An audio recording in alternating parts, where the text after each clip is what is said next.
Hai semuanya, Assalamualaikum warahmatullahi wabarakatuh. Apa kabar teman-teman? Di hari ini semoga semuanya sehat ya. Kembali lagi aku menyapa teman-teman dengan kegiatan aku sebagai ibu rumah tangga sehari-hari. Kali ini aku punya jemuran atau cucian yang udah aku angkat dari jemurannya, tinggal aku lipetin. Jadi langsung aku rapihin biar nggak berantakan gitu ya teman-teman. Karena aku di sini lagi berusaha banget untuk men-challenge diri aku sendiri supaya tidak menunda-nunda pekerjaan. Nah, sembari ngopi juga ya, karena ini waktu senggang aku siang hari menuju sore. Jadi ya ini kegiatan selepas zuhur dan di sini aku masih kumel, belum mandi. Oke teman-teman, sembari aku kegiatan rumah tangga, di sini aku mau sharing-sharing mengenai hidup minimalis, terutama tentang pengaturan keuangan rumah tangga untuk ibu rumah tangga yang memiliki penghasilan kecil seperti aku.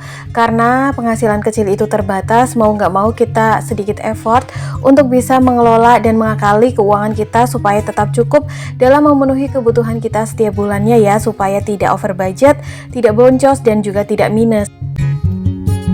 Dan tema yang akan aku bahas kali ini adalah jurus jitu ibu rumah tangga penghasilan kecil mengelola keuangan supaya cukup saat kondisi ekonomi sedang sulit seperti sekarang ini. Aku rasa dari tema ini yang sering aku bahas beberapa waktu yang lalu, dari beberapa waktu yang lalu sampai sekarang, makin banyak orang yang memang sependapat ya bahwa sekarang itu kondisi ekonomi sedang lesu, terjadi pelemahan ekonomi di mana-mana, terutama daya beli masyarakat khususnya lapisan menengah ke bawah. Ini mayoritas ya teman-teman, mungkin tidak semuanya, tapi mayoritas atau sebagian besar khususnya lapisan masyarakat menengah ke bawah. Karena banyaknya dampak, banyaknya hal yang mempengaruhi hal-hal tersebut, terutama untuk orang-orang yang banyak kehilangan pekerjaannya atau pengurangan penghasilannya disebabkan oleh banyak hal. Di semua media juga rata-rata memberitakannya ya, bahwa sekarang tuh rasa deflasi itu semakin terasa gitu. Meskipun bersyukurnya beberapa bahan pokok itu stabil, tapi memang kondisi keuangannya aja yang sedang lesu, makanya banyak dampak penurunan daya beli masyarakat ya, karena menurunnya penghasilan. Di sini aku sebagai ibu rumah tangga juga turut prihatin dan juga turut merasakan ya, kalau aku di sini berdampak pada penghasilan sampingan aku, di mana aku di sini sebagai penjual.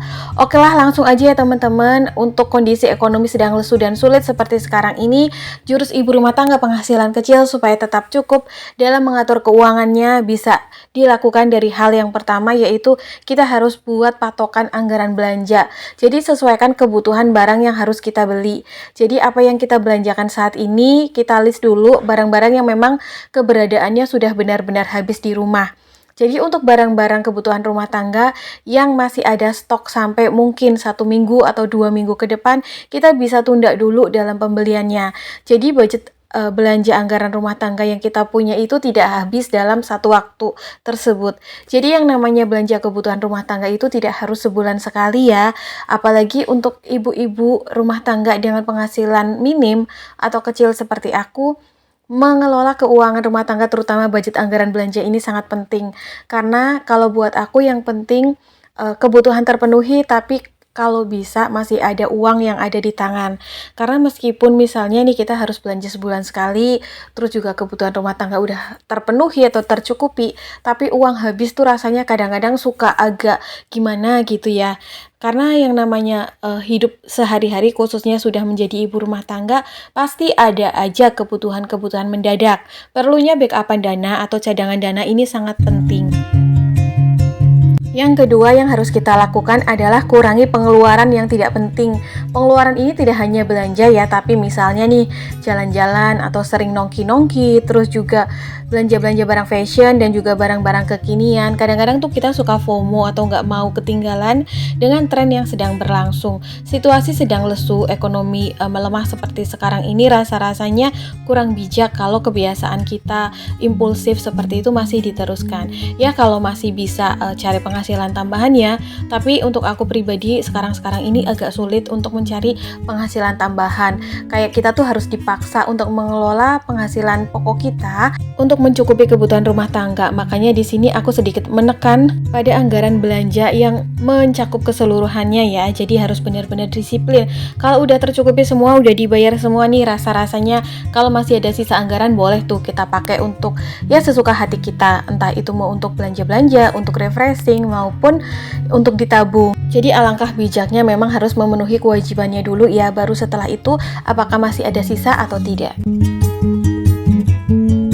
Hal yang ketiga yang harus kita lakukan adalah manfaatkan peluang untuk memperoleh penghasilan sampingan. Seperti yang aku bahas di awal bahwa untuk kondisi sekarang ini memperoleh penghasilan sampingan rasa-rasanya tuh agak sulit. Makanya kita harus benar-benar jeli memanfaatkan peluang. Coba cari peluang kalau misalnya nih penghasilan sampingan yang bisa kita peroleh dari berdagang rada sepi, coba kita cari peluang lagi. Mungkin ada yang punya skill kayak jual jasa gitu ya, misalnya les mapel, buka les mata pelajaran di rumah, atau misalnya les ngaji gitu ya, atau apa aja lah yang bisa kita lakukan untuk bisa menambah income. Seperti aku pribadi di sini sebenarnya tuh hobi banget jualan, cuman kadang-kadang jarang aku share ya teman-teman. Kadang kayak misalnya nih aku dalam mengelola budget anggaran belanja bulanan aku perhemat karena sisanya kadang-kadang suka aku putar lagi nih. Kalau misalnya aku lagi belanja di suatu swalayan atau apa, nemu barang yang murah bahan kebutuhan rumah tangga, suka aku beli double karena memang untuk aku jual kembali gitu ya. Karena tetap dibutuhkan, jadi jangan takut nggak laku kalau memang kita lihat peluang. Yang beli siapa? Kadang-kadang orang sekitar aku, keluarga aku, saudara aku gitu. Jadi bisa kita manfaatkan. Atau hal-hal lain misalnya yang hobi bikin cemilan, hobi bikin makanan, sekalian kita bikin cemilan untuk stok makan di rumah dan cemilan anak-anak, bisa juga sambil dijual gitu ya. Jadi kita dapat untung makanannya, juga dapat untung cuannya. Jadi double ya untungnya. Yang kayak misalnya ibu-ibu yang suka ungkep-ungkep ayam, bikin-bikin nugget, terus bikin kue, kadang-kadang kan suka bikin cemilan buat anak-anaknya atau keluarga. Nah, bisa juga sekalian itu sebagian untuk dijual. Jadi untungnya double. Hal yang keempat yang harus kita lakukan yaitu jangan sampai nambah hutang atau kredit pada kondisi zaman sekarang. Karena kondisi lagi lesu, ekonomi sedang sulit, karena hutang hanya akan membuat keuangan kita menjadi semakin terhimpit. Apalagi khususnya untuk orang-orang yang memiliki penghasilan kecil seperti aku, mengelola keuangan tanpa hutang aja itu udah harus benar-benar disiplin.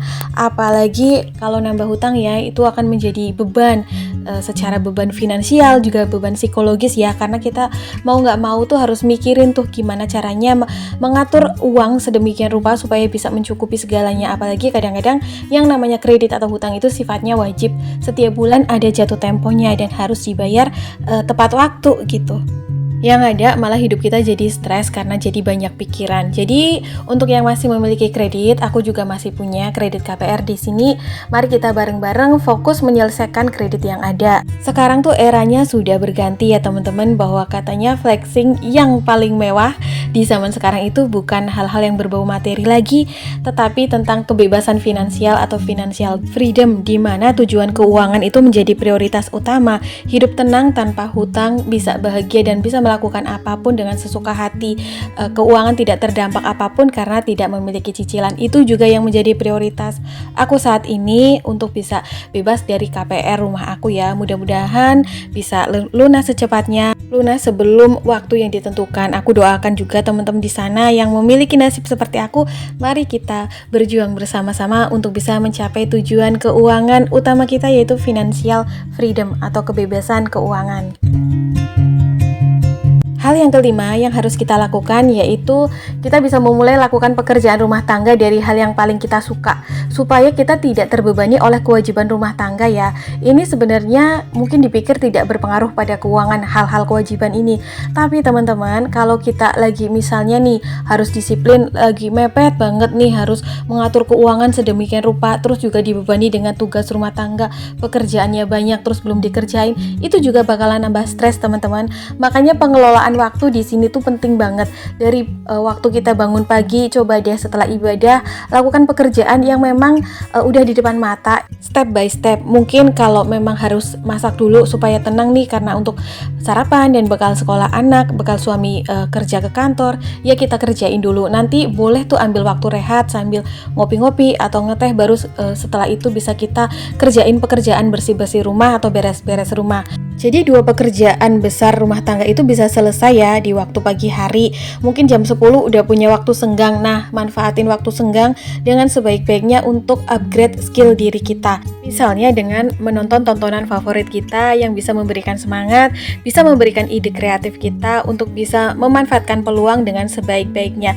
Bisa juga melakukan budgeting, evaluasi keuangan, dan lain-lain, atau membuat wishlist dan juga goals untuk beberapa waktu ke depan. Aku juga sering banget memanfaatkan waktu luangku untuk tulis-menulis ya. Contohnya ya nulis apapun lah, mungkin menulis isi hati. Terus kayak sekarang ini aku lagi nulis to-do list barang-barang apa saja yang dalam waktu dekat ini harus aku belanjakan. Kayak misalnya token listrik, telur, terus minyak angin, cotton bud, beras, lada bubuk, susu kental manis, kopi, gula, pokoknya apa aja yang memang stokan di rumahnya udah mau habis.